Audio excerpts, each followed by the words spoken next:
Et bonsoir mes amis, bonsoir mes abonnés, j'espère que ça va chez vous ce soir.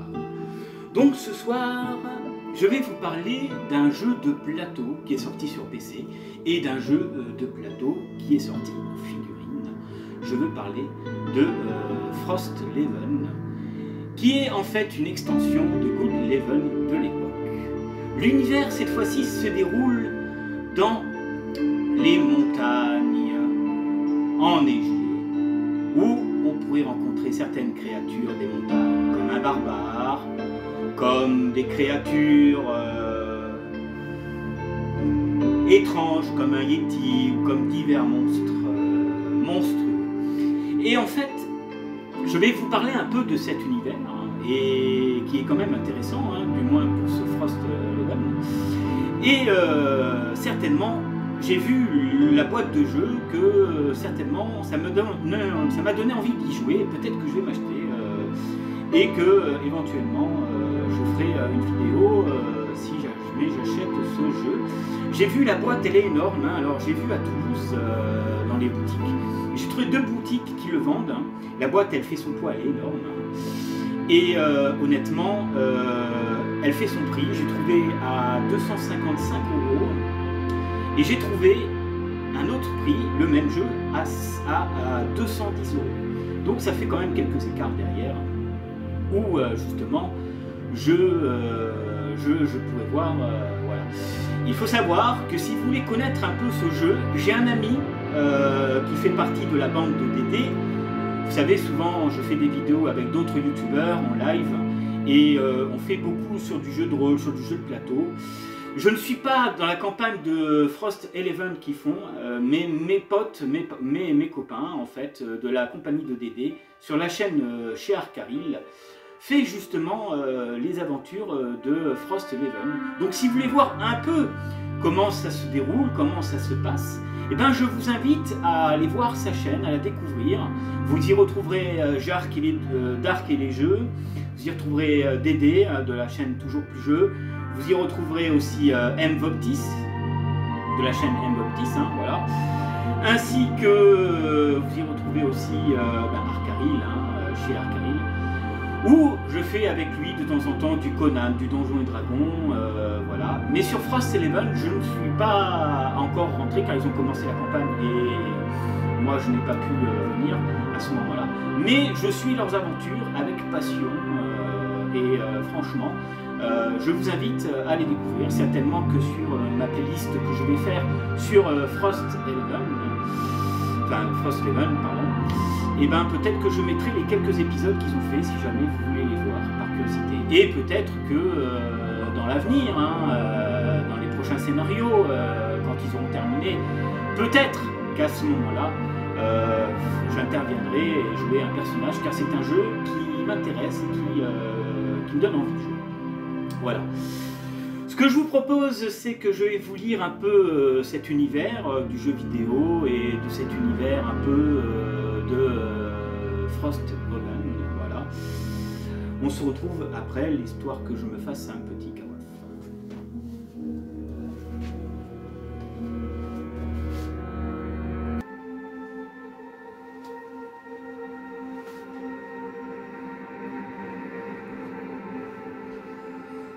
Bonsoir mes amis, alors j'espère que vous passez une bonne soirée avec cette ambiance un peu héroïque fantasy.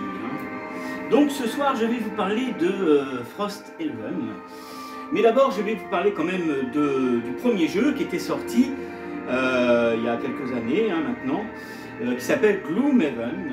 Donc c'est le premier jeu avant qu'il sorte l'extension. Donc il s'agit, Gloomhaven est un jeu de société coopératif pour 1 à 4 joueurs, conçu par Isaac Schilder. Il est publié par Surfloafer Game en 2017. Il s'agit d'un jeu de donjon basé sur une campagne comprenant une campagne narrative de 95 scénarios. Jouable uniquement et 17 classes jouables. Depuis qu'on a introduit le jeu, a été acclamé par les critiques et a été décrit comme l'un des meilleurs jeux de société jamais créés. Pourtant HeroQuest qui est quand même bien, Conan qui est quand même bien aussi, Gloomhaven quand même celui-là est là. Alors j'ai vu aujourd'hui le jeu, vous le trouvez, le Gloomhaven le premier, à peu près à 60 €. Voilà, moi j'ai trouvé à 60 €. C'est vrai que la nouvelle version qu'ils ont fait est quand même plus lourd. Et plus lourd et plus coûteuse. Ensuite, le gameplay, pour vous parler un peu du gameplay, comment ça se passe. Gloomhaven est un jeu d'escarmouche tactique basé sur une campagne fantastique, dans lesquels les joueurs tentent de triompher dans des scénarios de combat, dont la difficulté varie en fonction du monde de joueurs. Le jeu est coopératif à exercer sur la campagne avec 1 à 4 joueurs se frayant un chemin à travers les histoires. Ramifiée, composée de 95 scénarios, la campagne se développe dans un format hérité, voilà, avec des autocollants qui sont placés sur le plateau et des cartes et enveloppés scellés qui sont ouverts lorsque certains critères sont remplis. Voilà pour vous parler un peu de ce jeu, pour du moins les adorateurs de ce jeu-là, bien sûr, et qui aiment les jeux de plateau. Voilà. Car dans Fenris, on fait aussi bien un peu de jeux de plateau comme on fait du cinéma et comme on fait du film. Voilà, voilà, comme quelques émissions aussi. Voilà. Bien qu'il était comparé à 2 jeux de rôle de Donjons et Dragons à l'époque, et d'autres jeux de plateau de type Gloomhaven utilisent des mécanismes de jeu similaires à ceux des jeux européens modestes et modernes. Les personnages et les monstres se déplacent sur des tuiles hexagonales représentant des donjons et des cavernes. Les joueurs choisissent simultanément 2 cartes à jouer. Chaque tour, chacun emporte une partie supérieure et une partie inférieure. Ils choisissent la partie supérieure d'une carte et la partie inférieure de d'autres pour permettre à leur personnage d'effectuer des actions telles que se déplacer, soigner, attaquer des monstres. La randomisation, voilà, n'est pas assurée par les dés, comme c'est généralement le cas de ce type de jeu, mais un jeu de cartes appelé jeu de modificateurs d'attaque. Au fil de la campagne, les personnages peuvent gagner en puissance, acquérir de nouvelles capacités, améliorer les cartes et leur jeu de modificateurs d'attaque. J'espère que ça vous intéresse, mes amis. Développement et publication.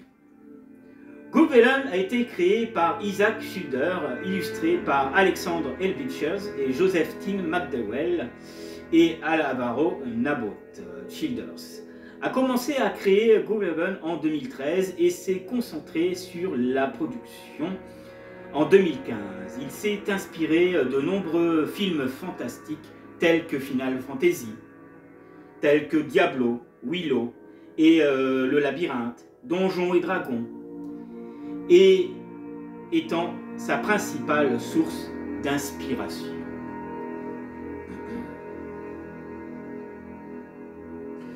Le jeu a été initialement commercialisé via une campagne Kickstarter en 2015 qui a permis de récolter, écoutez bien la somme d'argent mes amis, 3086,144 millions de dollars. auprès de 4000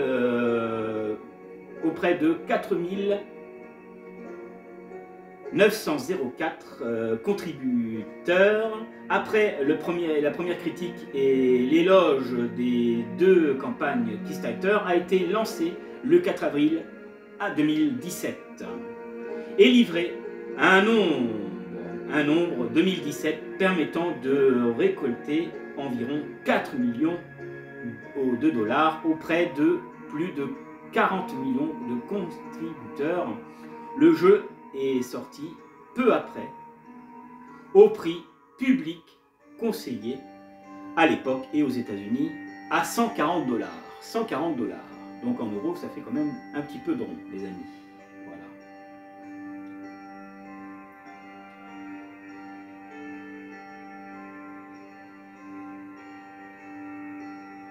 Qu'est-ce que je peux vous dire ensuite? Extension et édition alternative. Gloomhaven Forbidden Circle, la première extension du jeu est sortie au 2e trimestre, en 2019. Elle a inclus une nouvelle classe de personnages, le devin Esther, 20 nouveaux scénarios principalement axés sur ces classes, ainsi que de nombreux objets et de monstres sous l'histoire se déroule après la campagne de Gloomhaven. Gloomhaven, voilà, in the Lion. C'est Rock the Lion, voilà, ça c'est certainement un truc en plus. Une version plus petite et automode du jeu, sortie en juillet 2020, initialement et en exclusivité chez Stargate. Voilà. Conçu pour plaire aux fans de jeux les plus occasionnels de l'histoire de cette version se déroule après les événements de Gloomhaven original et invite les joueurs à enquêter sur une série de disparitions dans la ville plus ou moins étrange. Le jeu propose 25 nouveaux scénarios, dont 5 comprenant un dictatiel conçu pour faciliter l'entrée du jeu pour les nouveaux joueurs. Certains composants de jeu, mais pas tous, sont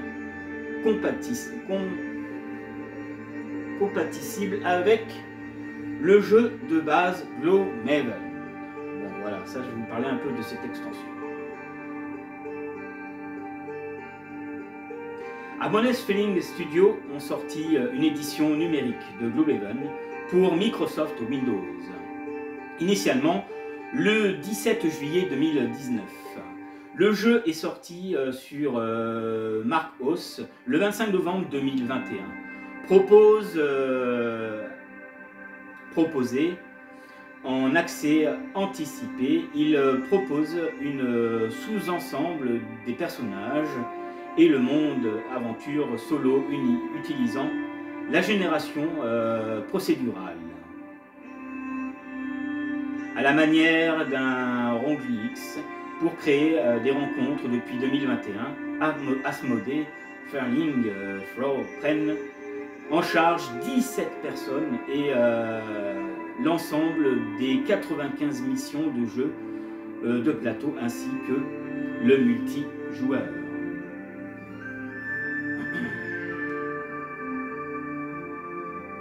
Après, ils nous ont sorti Gloomhaven Burton on the Berg, une version exclusive miniature pour un seul joueur, a été annoncée par Café le 15 juillet 2023. Zen Studio a sorti un Flipper Governor pour Paintball FX le 7 décembre 2023. Donc voilà, je vous parle un peu de tout ça, mes amis, j'espère que ça vous intéresse.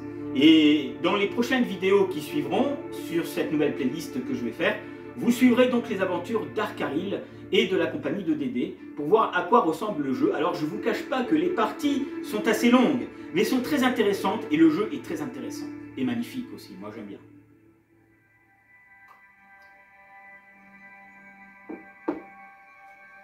Et bien sûr, le jeu vidéo, si vous avez l'occasion d'y jouer.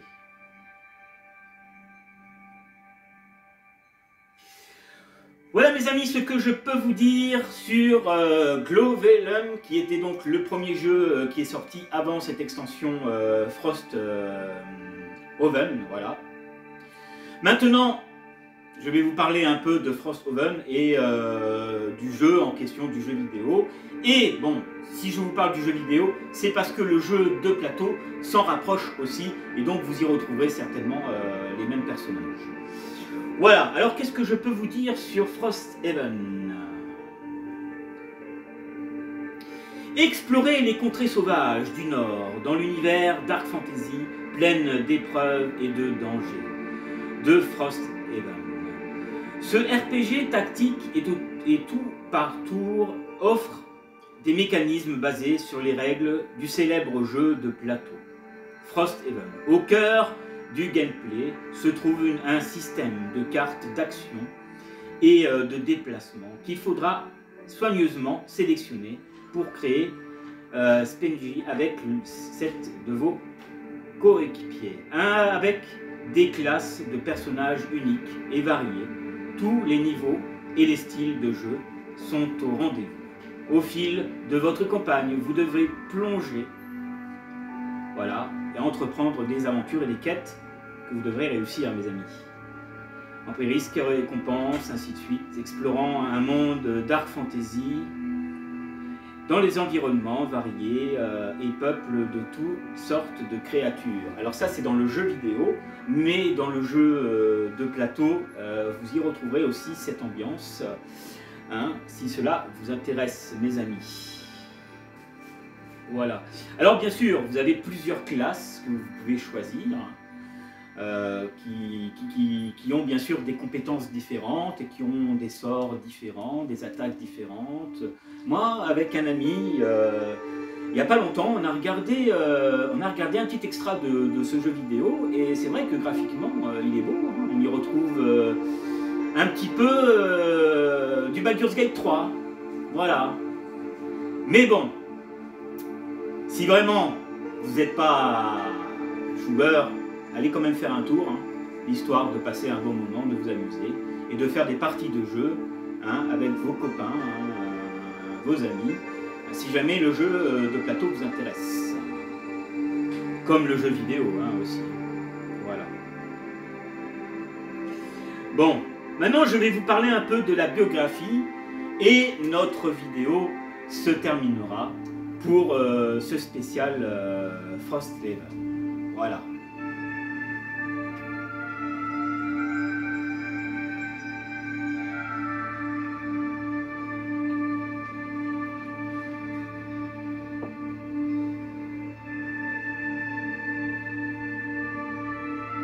Vous êtes prêts? Allez. Un persécuteur n'est pas une créature individuelle, mais plutôt un essaim de milliers d'insectes rassemblés pour former un esprit collectif, comparable à celui d'une ruche.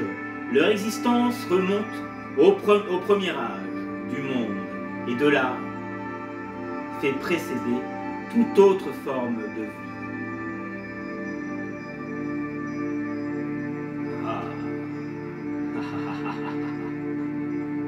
Sentant toute leur propre intrigue, ils se sont toujours tenus à l'écart des affaires des autres espèces. Lorsqu'ils interagissent avec autrui, les persécuteurs prennent une forme vaguement similaire à celle de leur interlocuteur pour minimiser la gêne qu'ils provoquent.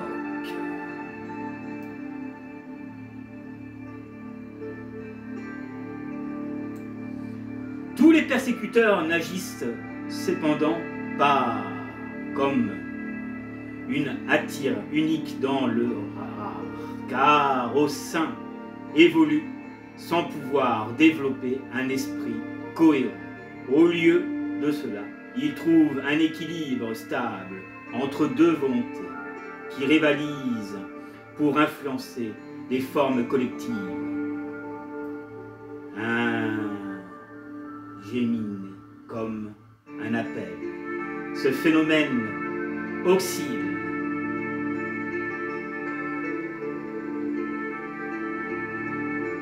et homozygote entre deux formes radicalement différentes, chacun ayant ses propres capacités et désirs. Voilà, je ne vous en dirai pas plus, mes amis, sur cette ambiance du jeu. Voilà. Donc, je vous invite à voir les prochaines vidéos que je partagerai sur justement la campagne qu'est en train de faire la compagnie de DD avec la chaîne Gérard Carril, pour que vous voyez à quoi ressemble ce jeu. C'est pour ça que je me suis permis de faire donc justement une petite introduction pour cette playlist nouvelle. Alors, je précise à mes abonnés et à mes amis que je ne fais pas partie de la campagne car ils ont commencé. Et vous savez, quand ils commencent une campagne, on ne peut pas faire entrer quelqu'un d'un coup comme ça, ça met un peu de temps. Voilà. Donc, du coup, moi je les regarde, peut-être que il y aura un moment où je pourrai intervenir, mais pas pour l'instant. Donc, ce que je vous invite, c'est à regarder les vidéos avec soin de ce que je partagerai après celle-là, pour vous donner un petit peu l'ambiance. Je sais que vendredi, ils ont prévu de faire la suite des scénarios qu'ils ont commencé. Tandis que nous, moi, jeudi, Gérard Carril, normalement, on a prévu de faire Donjons et Dragons.